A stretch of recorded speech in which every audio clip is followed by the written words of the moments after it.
श्री गुरुभ्यो नमः। श्रीमद् भगवत गीता के श्लोकों के क्रम में आज का श्लोक है 13वें अध्याय का 16वां श्लोक। निराकार ब्रह्म के विषय में भगवान अर्जुन को समझा रहे हैं। अविभक्तं च भूतेषु विभक्तम् इव च स्थितं भूतभर्त्य च तद्ज्ञेयं ग्रसिष्णु प्रभविष्णु च।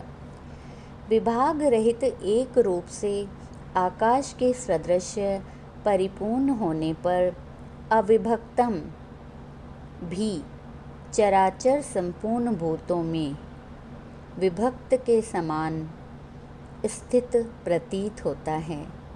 अर्थात जैसे महाआकाश विभाग रहित स्थित हुआ भी घड़ों में पृथक पृथक सदृश प्रतीत होता है, वैसे ही परमात्मा सभी भूतों में एक रूप से स्थित होता हुआ भी पृथक पृथक की भांति प्रतीत होता है।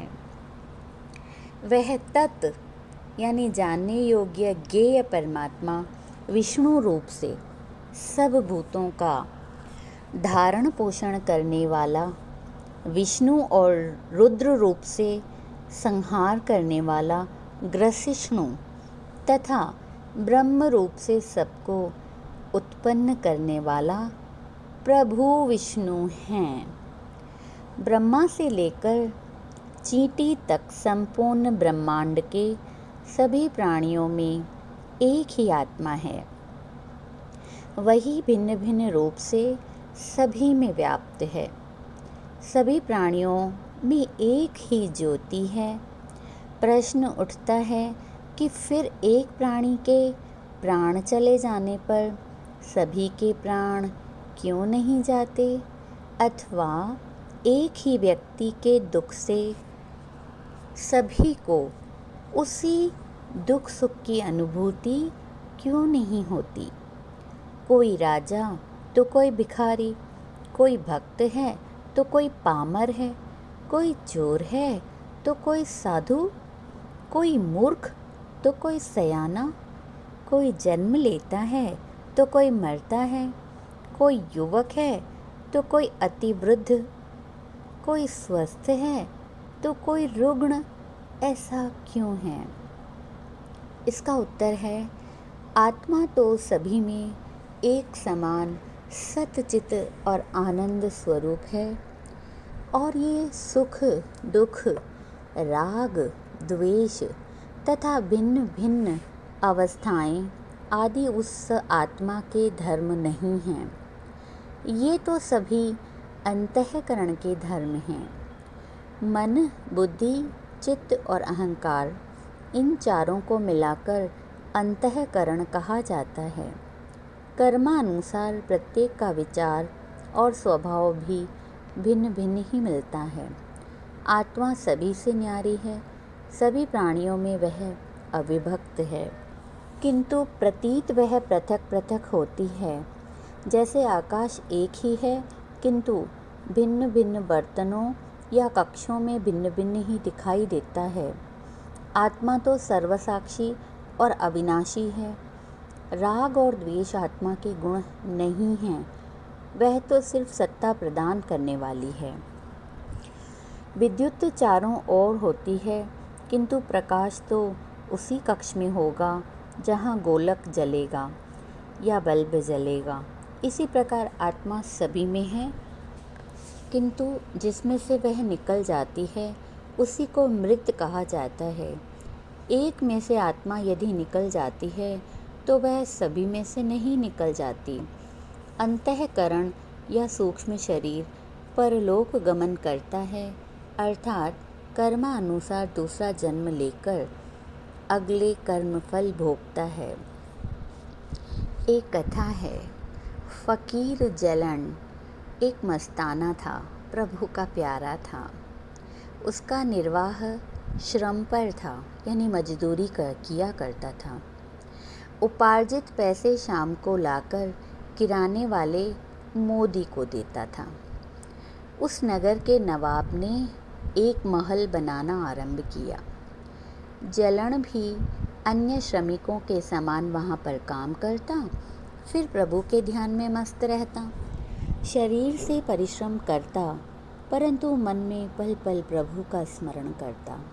शाम होने पर सभी श्रमिक आकर मुंशी के पास भीड़ जमाते कि सर्वप्रथम हमें ही मजदूरी मिले, लेकिन जलन सभी से दूर ध्यान में बैठा रहता, कभी कोई मांग न करता।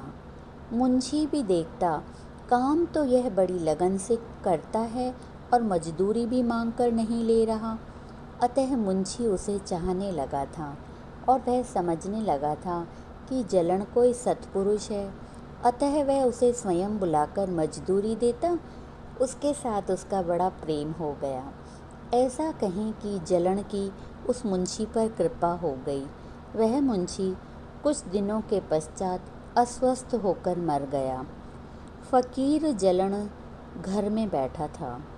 उसको दिखाई दिया यमदूत किसी का सूक्ष्म शरीर ले जा रहे हैं। ध्यान से देखा कि वह सूक्ष्म शरीर तो मुंशी जी का है, जो कि उसका मित्र था। तत्काल यमदूतों को बुलाकर फकीर ने कहा, इसे भले ही ले जाओ, क्योंकि आप तो केवल दूत हैं, किंतु धर्मराज से कहना कि जलन ने इसकी सिफारिश की है, क्योंकि यह मेरा मित्र है और प्रेमी सत्संगी भी है। उन्होंने तत्काल यह संदेश जाकर धर्मराज को दिया। धर्मराज ने आदेश दिया कि इसका लेखा जोखा न किया जाए, उसे संत लोक में स्थान दिया जाए। तात्पर्य यह है कि जलन फकीर ने उस पर दया करके उसका उद्धार किया, परंतु वह उसका सूक्ष्म शरीर था, क्योंकि स्थूल शरीर तो यहीं पर जलाया जाता है, अर्थात मरणोपरांत कर्म फल तो सूक्ष्म शरीर को ही प्राप्त होता है, दूसरे शरीर में वही पुनर्जन्म पाता है। आत्मज्ञान को प्राप्त करने के लिए बाहर भटकने की आवश्यकता नहीं है। वह आत्मा तो अंदर ही है और अंदर ही प्राप्त होगा। गुरु गोविंद सिंह के प्रिय शिष्य दीवान नंदलाल ने भी फारसी शेर में लिखा है, एक बहुत अच्छा शेर। चिरा बेहू दामी गर्दी बसेरा ओ बशस्त दिल, चून सुल्तानी खूब करद अंदर दीदह मंजिलहा, जो गैर अज जात पाकश नेस्त दरहर जाक बमीम, बगु गोया कजा बगदारम ऐन दुनियाऊ अलहरा। पवित्र दृष्टि से देखें तो इसका अर्थ है कि ईश्वर सर्वव्यापी है, किंतु उसके लिए चमड़े की इन आँखों को छोड़कर भीतरी नयन खोलने की आवश्यकता है, और वह भीतरी नयन इसी मानव जीवन में खुल सकते हैं। यदि कोई कहे आत्मज्ञान के पीछे लगे रहेंगे तो सांसारिक कार्य या सांसारिक व्यवहार कैसे करेंगे, तो यह भ्रांत विचार है, क्योंकि आत्मज्ञान होने से व्यवहारिक कार्यों में भी प्रगति होगी। चारों पदार्थ आत्मिक बल का अनुसरण करते हैं, किंतु आत्मज्ञान वही प्राप्त कर सकता है जो अपने कर्तव्यों को पहले ठीक प्रकार से निभाता है। भगवान राम ने भी लक्ष्मण को यही समझाया है कि धर्म पर चलने से वृत्ति में वैराग्य पैदा होता है और योग सरलता से प्राप्त हो सकता है, क्योंकि मन शीघ्र ही स्थिर हो जाता है, फिर आत्मज्ञान सहज ही प्राप्त होता है। धर्म कोई विशाल पर्वत नहीं है। धर्म का अर्थ है कर्तव्य। जो कर्म हमें करने चाहिए वे ही धर्म हैं। योग शास्त्र के भाष्य में वेद व्यास जी ने लिखा है, धर्म वही जिससे हमें शक्ति प्राप्त हो। एक फल भी जिह्वा को तभी भाता है जब उसमें परिपूर्ण रस हो, मधुरता हो। फल का यही धर्म है। यदि फल में रस का, स्वाद का अभाव है तो या तो वह सड़ा गला है, उसे कोई पसंद नहीं करता। इसी प्रकार संसार की सभी वस्तुओं का अपना धर्म है, शक्ति है, लेकिन वे तभी अच्छी लगेंगी जब धर्म का पालन होगा। मनुष्यत्व का अभाव है तो कहना पड़ेगा वह धर्म से दूर है। जब अपने ही कर्तव्य का ज्ञान नहीं तो फिर ज्ञान के लक्ष्य तक कैसे पहुंचा जाएगा। कर्तव्य पालन के लिए सद्बुद्धि की आवश्यकता है। इसके अभाव में परमार्थ में तो क्या, प्रत्यक्ष व्यवहार में भी पूर्णता नहीं होती। सभी कार्य बुद्धि के उपयोग से ही सुचारू ढंग से संपन्न हो सकते हैं, अन्यथा कोई भी काम किसी को भी पसंद नहीं आएगा। मूर्ख अनुचर यानी नौकर, कृपण राजा यानी कंजूस राजा, खोटी पत्नी, कपटी मित्र, चारों एक समान दुखदाई होते हैं। मूर्ख अनुचर कैसे दुखप्रद होता है, उसका एक उदाहरण है, एक कथा है। एक तहसीलदार था जिसकी सेवा चाकरी के लिए एक नौकर था, किंतु था वो बड़ा बेअक्ल। एक बार उसने नौकर से कहा, कुछ बादाम फोड़ कर लाओ। नौकर ने बादाम फोड़कर गूदा फेंक दी, छिलके लेकर मालिक के पास पहुंचा। मालिक ने समझाया, मूर्ख, छिलके तो फेंके जाते हैं, भीतरी भाग जो गिरी है, मिंगी है, उसको खाया जाता है। नौकर बोला, मालिक, भविष्य में ऐसा ही करूँगा। कुछ दिनों के पश्चात तहसीलदार अस्वस्थ हो गया। वैद्य ने उसे खजूर खाने को कहा। उसने नौकर से कहा, जाओ खजूर को ले आओ। नौकर को मालिक का पहला उपदेश अच्छी तरह से याद था, अतः खजूर का गूदा फेंककर भीतर की गुठली ले आया। मालिक बोला, गधे, यह क्या लाए हो?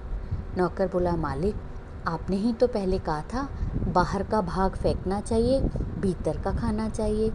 मालिक बोला, मूर्ख, इसके बाद सभी काम मुझसे पूछकर करना, मेरे आदेश के बिना कुछ न करना। कुछ दिनों के उपरांत वे दोनों भ्रमण के लिए 2 घोड़ों पर सवार होकर जा रहे थे, तो मार्ग में एक नाला आया। जैसे ही घोड़ा कूदा तो नौकर के हाथों से रुपयों की थैली गिर गई, जो मालिक ने उसे संभाल कर रखने के लिए दी थी, किंतु उसने उसे उठाया नहीं। मन में सोचा, मालिक का तो कोई आदेश ही नहीं है। जब दोनों नगर पहुँचे तो मालिक ने थैली मांगी।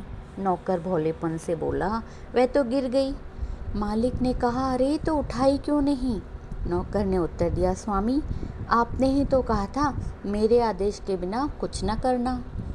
तहसीलदार बोला, यदि कुछ भी गिर जाता है तो उसे तो उठाना ही चाहिए। दूसरी बार जब वे जा रहे थे तो जहाँ जहाँ घोड़े ने लीद की, नौकर उसे उठा कर तौलिए में लपेट कर रखने लगा।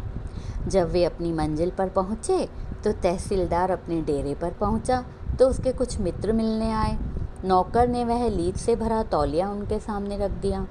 तहसीलदार ने सोचा कुछ फल आदि खाने के लिए लाया है, अतः सभी के सम्मुख उसे खोला गया।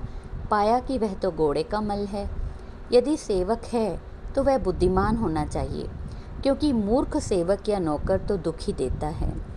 भगवान के सेवक बने तो बुद्धिमत्ता पूर्वक ही व्यवहार हो, मूर्खों का सा व्यवहार न करें। मान सम्मान भी बुद्धिपूर्वक व्यवहार करने वाले को ही प्राप्त होता है। राजा है किंतु अगर कृपण है, कंजूस है, तो प्रजा का कल्याण कैसे करेगा? यदि लोगों से बलपूर्वक टैक्स या कर लेकर अपना कोष भरता जाता है, प्रजा के हितों का, उनकी आवश्यकताओं का कोई ध्यान नहीं रखता, तो ऐसा राजा तो कांटे के समान सभी की आँखों में चुभेगा ही। ओम श्री गुरुभ्यो नमः।